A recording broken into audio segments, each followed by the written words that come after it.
Fala galera, estou começando mais um vídeo, mais uma vez eu quero falar sobre Getúlio Vargas, dessa vez especificamente sobre o segundo governo Vargas. É um período conturbado, um período em que a gente teve uma série de problemas no Brasil, econômicos, sociais e políticos principalmente, que culminaram depois com o suicídio do Vargas em agosto de 1954. Como a gente sabe, o Vargas sofreu um golpe em 1945 que tirou ele do poder, um golpe preventivo para que acontecessem novas eleições democraticamente. Nessa eleição foi eleito Dutra, ficou no governo entre 1946 e 1950. Em 1950 a gente tem novas eleições. Como a gente sabe também, o Getúlio Vargas não tinha desaparecido completamente da cena política brasileira e ele foi concorrer como presidente, como candidato à presidência em 1950. Acontece que o Vargas tinha muito prestígio, principalmente com os trabalhadores, com as pessoas comuns da sociedade. Ele se aliou também, evidentemente, com alguns políticos não tão amigos deles assim, mas de qualquer forma, por conveniência, ele acabou se juntando, por exemplo, com o Adhemar de Barros, que na época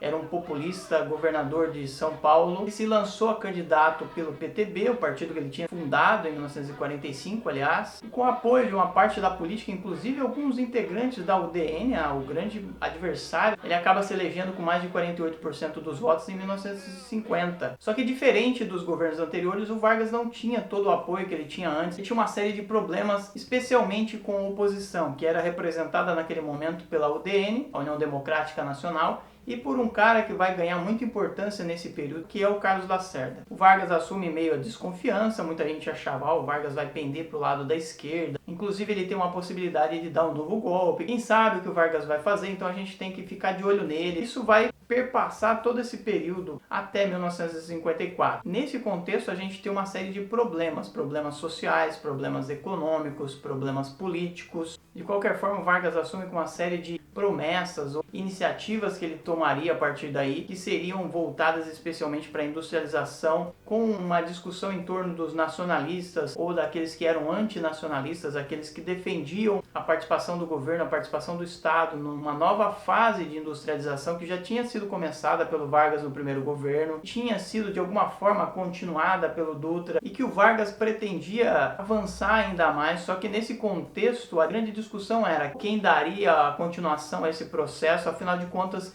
não era mais uma industrialização baseada em produtos básicos de consumo e etc., mas uma industrialização baseada na indústria pesada, a indústria de bens de capital, né, no caso de ferramentas pesadas, no caso de máquinas, no caso de equipamentos para a indústria, para o transporte, etc. Inclusive bens duráveis como o automóvel. Então isso gerava uma série de discussões em torno de quem participaria mais ou quem deveria tomar as rédeas dessa nova fase de industrialização brasileira. A questão é, o Vargas não era exatamente contra a participação do capital externo, capital principalmente dos Estados Unidos, mas também da Europa, só que o Vargas pendia basicamente para o nacionalismo, o nacional desenvolvimentismo ou a participação mais intensa e direta do Estado na economia, na industrialização do país. E isso vai gerar, consequentemente, uma série de questões, de brigas, inclusive, entre o pessoal que defendia ainda uma participação do Brasil na produção agrícola, que tinha perdido importância, mas continuava reclamando e pedindo espaço, e tinha também aquela parte dos industriais, tanto nacionais quanto estrangeiros. Então a decisão em torno de quem teria o controle da nova fase de industrialização é muito importante nessa segunda fase do governo Vargas. Só que o Brasil não era o mesmo, o Brasil vivia um movimento de crise, basicamente influenciado pela Guerra da Coreia, o que estava acontecendo pela retirada dos incentivos ou de financiamentos por parte do governo americano, inclusive, ou de apoio ao governo brasileiro por parte do governo americano. Era uma nova realidade baseada na Guerra Fria, um momento em que havia uma forte desconfiança em relação a partidos nacionalistas ou a governos nacionalistas, como é o caso do Vargas nesse segundo momento. E aí o Brasil passa a viver uma forte crise econômica, que é baseada nos gastos do governo. O governo gastava demais, arrecadava de menos, ou arrecadava menos do que o necessário. Ao mesmo tempo a gente tem uma forte elevação do custo de vida, principalmente nas grandes capitais do Brasil. Esse custo de vida está associado, evidentemente, com a inflação que subia muito nesse período, que gerava um descontentamento principalmente nos trabalhadores que não tinham seus salários reajustados.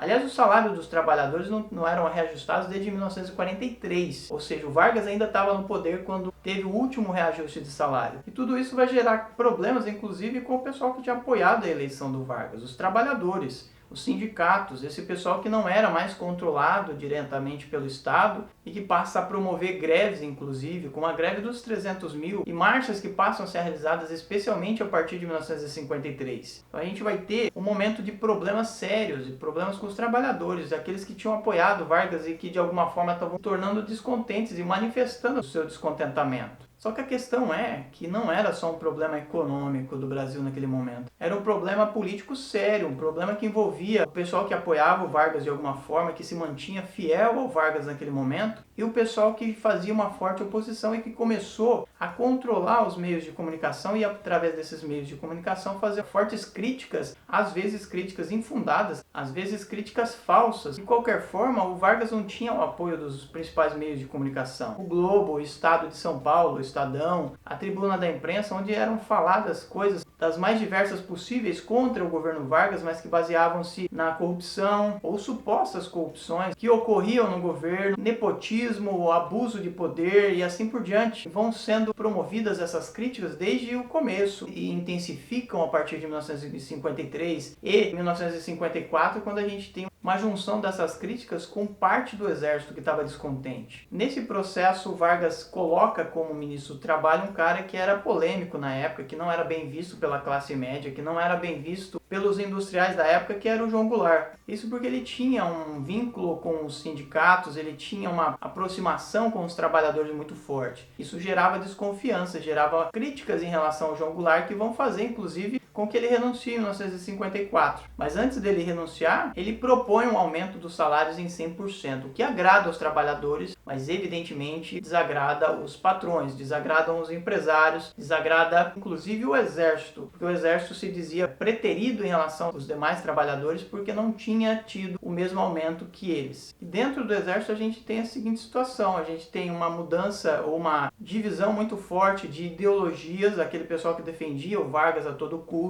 ou que defendia pelo menos a legalidade do regime, a manutenção da democracia, e aquele pessoal que já se tornava muito mais radical, que é aquele pessoal que criticava o Vargas e passa a fazer críticas muito intensas e armar um jeito de impedir o Vargas de continuar o governo dele. O Vargas não tem paz no segundo governo dele. O Vargas não tem o apoio que ele tinha antes, ele não tem como fazer um governo livre, um governo efetivo, um governo que promova realizações que ele queria. Como, por exemplo, a questão do petróleo, que envolve uma intensa campanha chamada Campanha pelo Petróleo, o petróleo é nosso, ganha o Brasil inteiro, se promove manifestações em prol do Getúlio, que vão culminar depois com a criação da Petrobras em 1954. Mas como a gente estava falando do Exército, o Exército se divide, né, ideologicamente, mas também em torno da questão dos salários, porque eles dizem que eles não têm os mesmos incentivos que o resto da população e não tem, inclusive, uma atenção especial do governo para o desenvolvimento, para as melhorias que eles queriam, a melhoria que o Exército queria. E nesse processo, muitos militares, inclusive, mudam de lado, eles deixam de apoiar o Vargas e passam para o lado da oposição, passam para o lado daqueles que estão tramando alguma coisa contra o presidente. Tanto é que no começo de 1954 é lançado o que ficou conhecido como o Manifesto dos Coronéis. Cerca de 82 coronéis e tenentes assinam um manifesto contra o Vargas, acusando o Vargas de uma série de coisas, inclusive que o Vargas estava pendendo muito para o lado da esquerda, que começa-se a perceber, entre aspas, a presença maior dos comunistas, uma ameaça comunista, lembrando que está no contexto da Guerra Fria, então muita gente vê coisa onde não existe. De qualquer forma, esses militares acusam o Vargas de estar pendendo muito para o lado dos comunistas e dando lado para esse pessoal, e ao mesmo tempo eles acusam o Vargas de estar planejando instalar no Brasil uma república sindicalista, parecida com o que o Juan Perón tinha instalado na Argentina recentemente. Então esses militares eles estavam muito descontentes. Uma grande parte deles tinha mudado de lado, uma grande parte deles estava formando um grupo forte que planejava de alguma forma a retirada do Vargas do poder. E mais uma vez a gente tem que lembrar, a imprensa estava apoiando esse movimento. Muita gente na imprensa fazia acusações contra o Vargas. E como a imprensa é muito forte, a gente sabe disso, a população começou a ser influenciada por esse movimento, por essas críticas, e muita gente da classe média especialmente passa a ficar assustada com esse movimento todo, ou essa suposta ameaça comunista, ou essa guinada do Vargas em direção à esquerda e assim por diante. Então eles começam a acreditar nisso e apoiar inclusive o movimento da direita, principalmente da UDN, e o movimento dos militares contra o Vargas. E aí, nesse contexto, o ano de 1954 vai ser decisivo. É o ano em que tem esse manifesto dos coronéis, depois vai ter uma coisa que vai ficar definitivamente marcada e que vai intensificar essa crítica ao Vargas e esse movimento contra o Vargas, que vai ser o atentado da Rua Toneleiros. O Carlos Lacerda estava voltando para casa com os guarda-costas dele e sofreu um atentado. O Carlos Lacerda saiu vivo, o Major Vaz, que era um dos guarda-costas dele na época, foi morto, e aí saiu na imprensa, em todos os jornais do Brasil, que o Vargas tinha sido o mandante. Fizeram uma investigação, acharam o mandante do crime, que era da guarda presidencial do Vargas, ele tinha acabado de ser mandado embora. O mandante do crime tinha sido o Gregório Fortunato. O Gregório Fortunato afirmou com todas as letras que não tinha sido Vargas o mandante, que ele tinha sido o mentor do atentado e tudo mais, mas as pessoas já não acreditavam, ou pelo menos muita gente não acreditava mais. Muita gente tinha passado para o lado da crítica, tinha passado para o lado da oposição. A oposição que tinha tentado o impeachment contra o Vargas no Congresso Nacional. Só que não deu certo, ainda não foi aprovado o impeachment. E aí, quando tem esse atentado na Rua Toneleiros, que o Carlos Lacerda quase morre, as pessoas começam a criticar o Vargas e dizer, realmente o Vargas é o mandante, realmente o Vargas tinha interesse em matar o Carlos Lacerda. Uma coisa é não gostar de crítica, outra coisa é mandar matar o adversário. E aí uma parte desse público começa a apoiar, sair em todos os jornais do Brasil, ou quase todos, aqueles que eram contra o Vargas, exceto um jornal que era a Última Hora, o único jornal que o Vargas tinha, o grande jornal que o Vargas tinha, que apoiava ele, que falava alguma coisa favorável ao Vargas naquele momento. Inclusive, se acusava naquele momento de que o Vargas tinha favorecido o dono do jornal, Samuel Weiner, e que tinha, inclusive, facilitado o financiamento para a instalação desse jornal. Portanto, seria um jornal pró-Vargas, um jornal favorável a ele com dinheiro público, por isso que se acusava o Vargas de ter favorecido os amigos, de ter favorecido gente que era conhecida dele. E se a crise já estava intensa, com o atentado da Rua Toneleiros, o Vargas não consegue achar mais saída. Tanto é que se dizia na época que o Vargas estava num lamaçal, a política brasileira estava num lamaçal. Evidentemente que isso é meio exagerado por parte da oposição, de qualquer forma, o momento era muito tenso. O Vargas não conseguia mais sair desse contexto. E muita gente começa a pedir a renúncia do Vargas. Os militares se juntam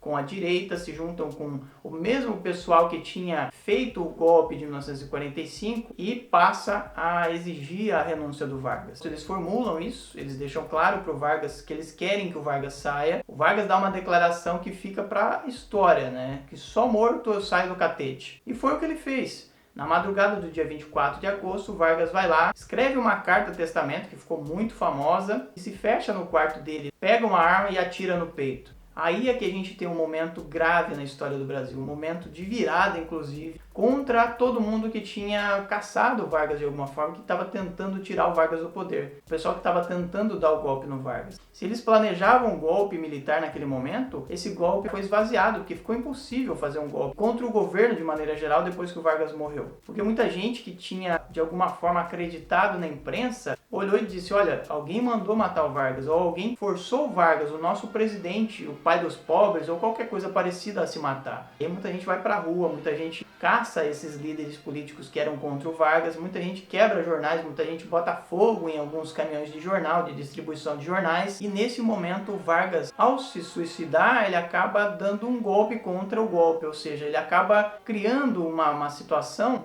que impede que o Brasil entre numa ditadura militar, pelo menos naquele momento. E durante 10 anos isso vai permanecer. Ou seja, o Vargas, com a morte dele, com a última jogada que ele teve, ele acabou retardando um golpe militar, acabou retardando a subida dos militares ao poder. Então, basicamente, o que a gente tem é um segundo governo Vargas, que entra com o apoio do povo, através do voto popular, ele tem a maior votação de todas, mas ao mesmo tempo, ao entrar, ele percebe que ele não tem os mesmos apoios de antes. E com isso ele tem um governo turbulento, que vive uma crise política, vive uma crise econômica, tudo isso se soma e culmina em 1954, em agosto de 1954, com o suicídio. Então eu espero que vocês tenham gostado. Se tiverem dúvidas, se tiverem comentários, mandem. E a gente se vê no próximo vídeo. Um abraço para vocês, tchau!